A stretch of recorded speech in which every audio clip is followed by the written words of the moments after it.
Welcome to Recap, where we break down our favorite movies and how they're made. My name is Deervolt, and today we're diving into Final Destination Bloodlines, the long-awaited return of the franchise that made you fear escalators, plane rides, and tanning beds. Before we unravel Death's latest design, make sure to like, subscribe, and ring that bell, or fate might just knock on your door next. So grab your popcorn and double check your surroundings, because this isn't just another Final Destination movie. This is blood, legacy, and the cruelest chain reaction yet. Final Destination Bloodlines isn't just another death-fueled sequel, it's a full-blown resurrection of the franchise, re-engineered for a new generation that grew up watching the originals through their fingers. After years of silence, this 2025 installment breathes new life and death into the series with a bold new twist. The victims this time aren't strangers, they're all part of the same cursed bloodline, and somehow it works.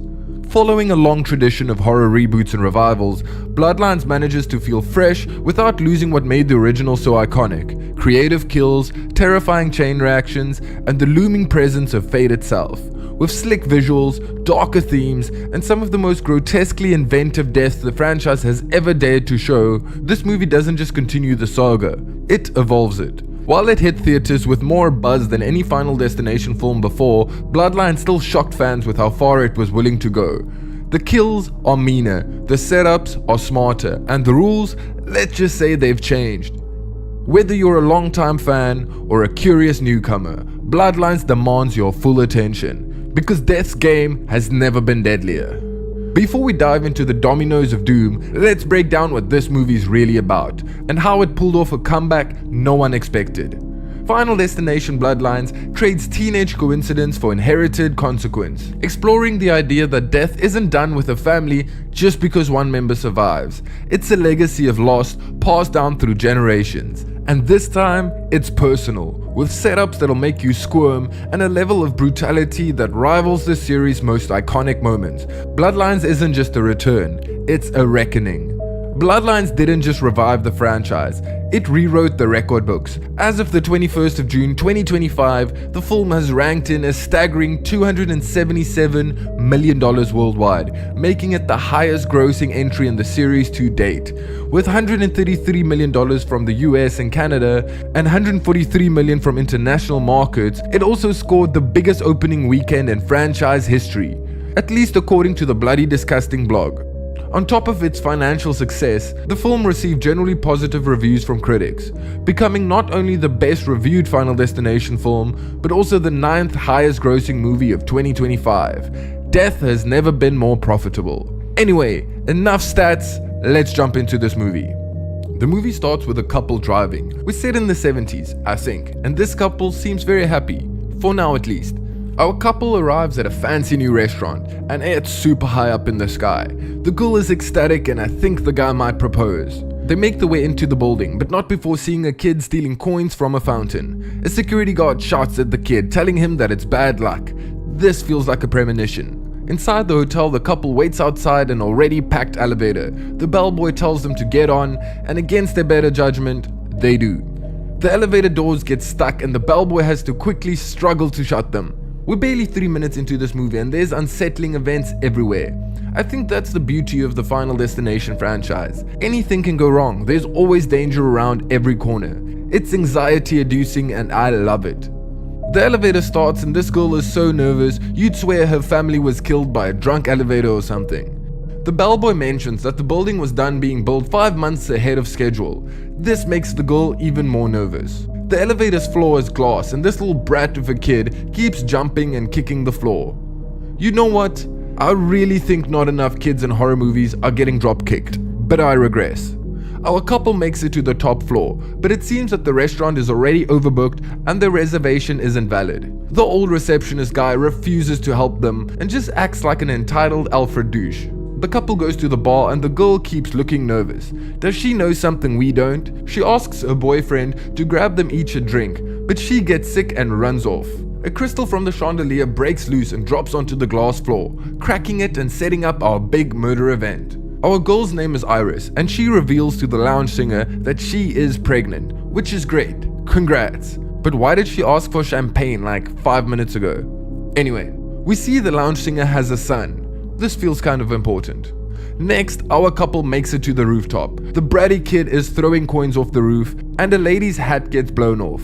Everything in this movie is just a setup to make us feel uncomfortable the whole time. I love it. The boyfriend proposes and now he's the fiance. Iris reveals that she is pregnant and the fiance is overjoyed. Shame. How sweet. Too bad everything's about to go to shit. The bratty kid throws a coin that perfectly parkours its way through the air vents, getting stuck in a fan blade. Is this movie bad luck or extremely good luck? Like, this is some dude perfect level trick shots. Everyone inside the restaurant is having a great time, dancing and stomping their hearts out to the hottest hits of the 70s. We see bolts pop out of the beam holding the restaurant up, and at the same time, the coin shoots out from the fan blade, puncturing a gas bottle. More bolts pop from the beam as people keep dancing. Iris makes her way off the dance floor just before the floor breaks, causing everyone to crash through the floor and 40 stories to their doom. Hectic. Like, the valets are chilling one moment and the next it's raining rich old people. What a horrible day at work. The fiancé is still alive, hanging on for his dear life. He's going to make it. JK, he slips and falls to his doom. The remaining customers run around in a panic, causing the chef to set an old lady on fire. I didn't realize old people were that flammable, but okay. The flaming lady runs into the path of the gas leakage and everything goes kaboom. The remaining survivors run for the stairs. The bratty kid pushes past everyone and makes it away safely before the stairs break behind him, causing everyone to fall to their deaths. Another group of survivors pile into the elevator, but it instantly snaps, crushing the old asshole receptionist just before everyone falls to their doom. As for Iris and everyone who has somehow managed to survive this far, they are thrown across the room as the entire restaurant shifts. The coin from before falls onto a piano.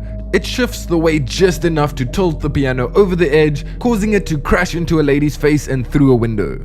Next, we see the bratty kid excitingly exiting the tower safely, and he gets hit by the piano. Karma is a bitch. The coin then smoothly rolls back into the fountain. End of the movie.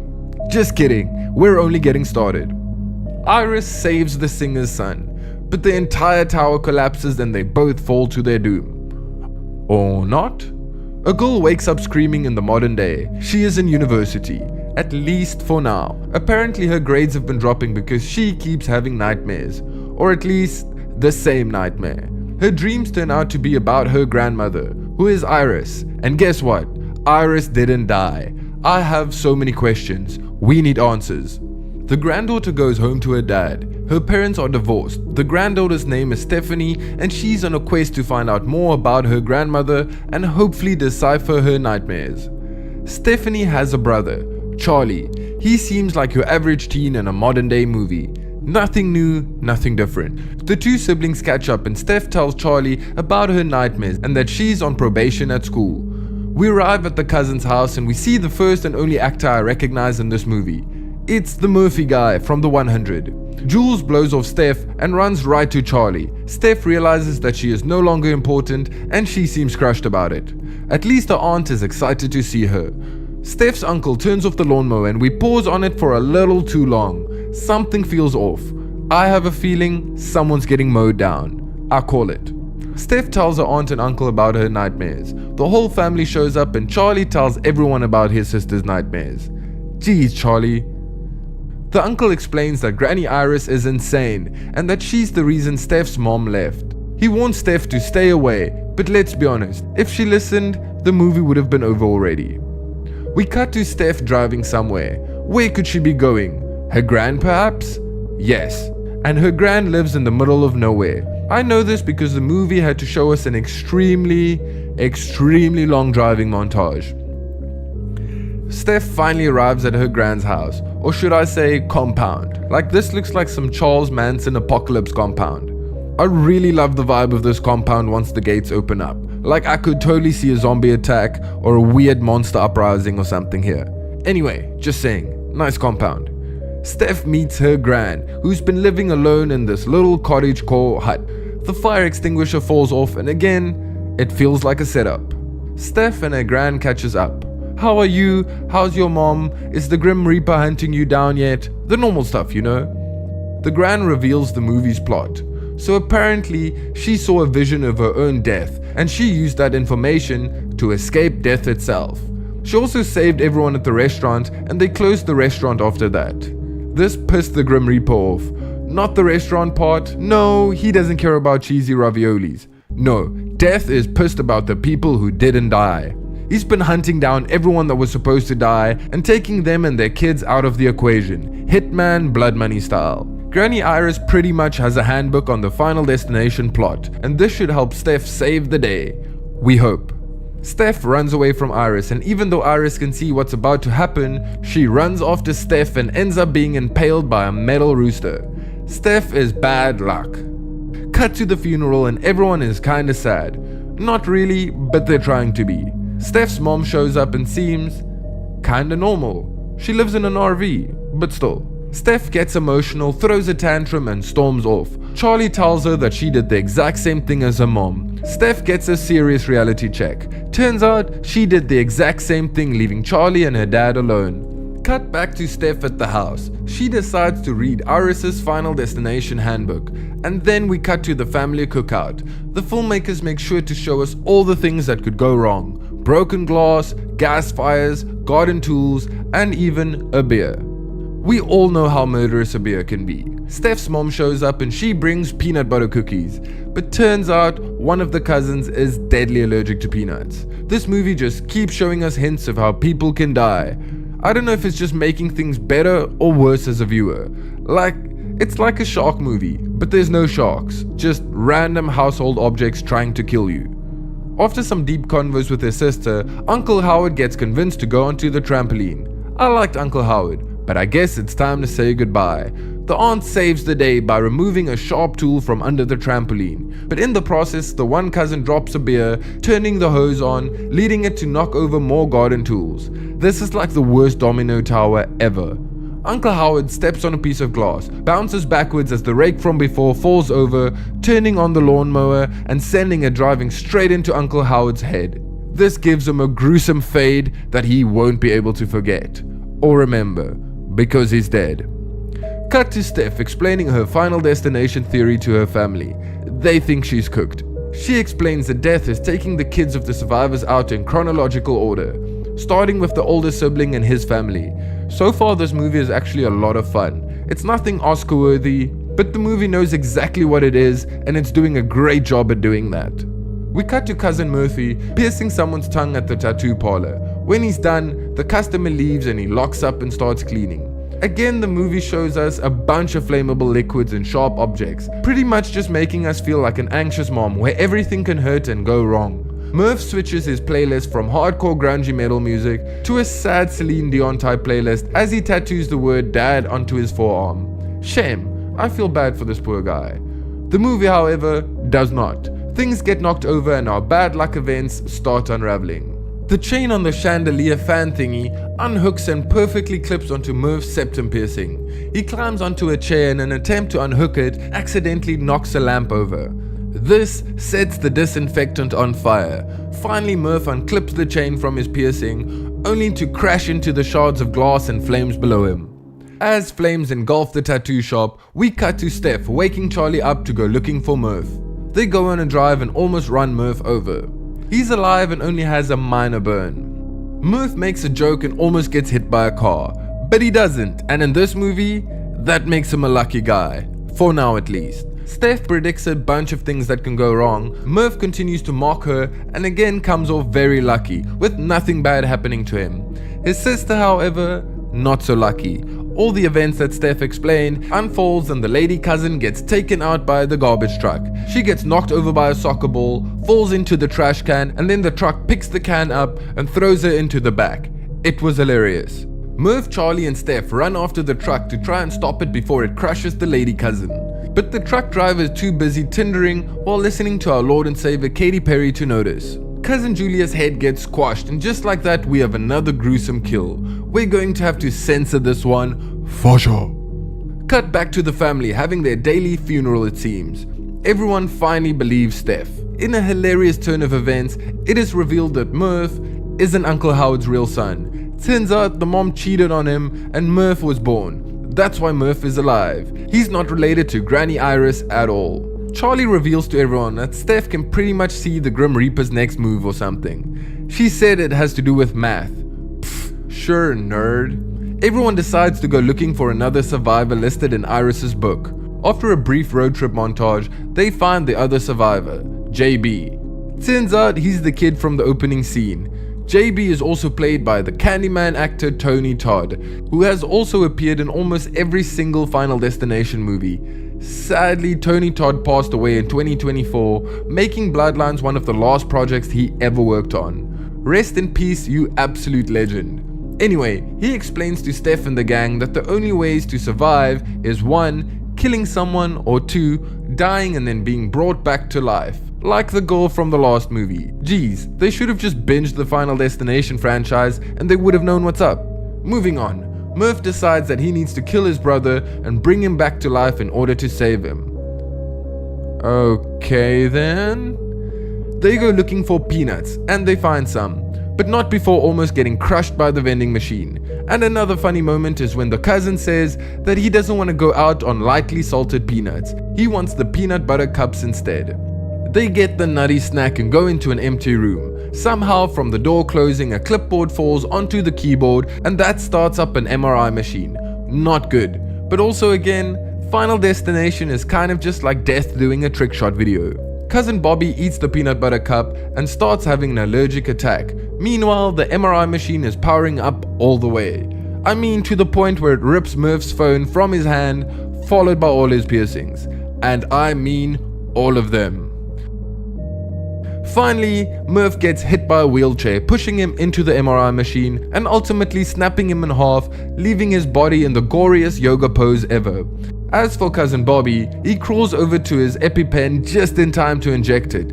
As he gets up, a nurse opens the door, causing the MRI machine to suck a spring right out of the vending machine and into Bobby's head.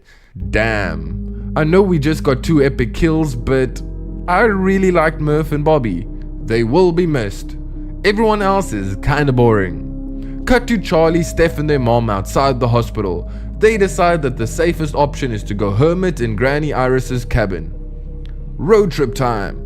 Also, we see the coin from before being picked up by an old lady. I have a bad feeling about this. Old people and money is never good. I'm kidding. Oh well, back to the road trip. Our final family arrives at the compound. It has seen some better days. They decide to ram the gate and surprisingly, no one dies. Yet. Steph's safety belt is stuck, but she tells her mom and Charlie to leave her and get into the cabin.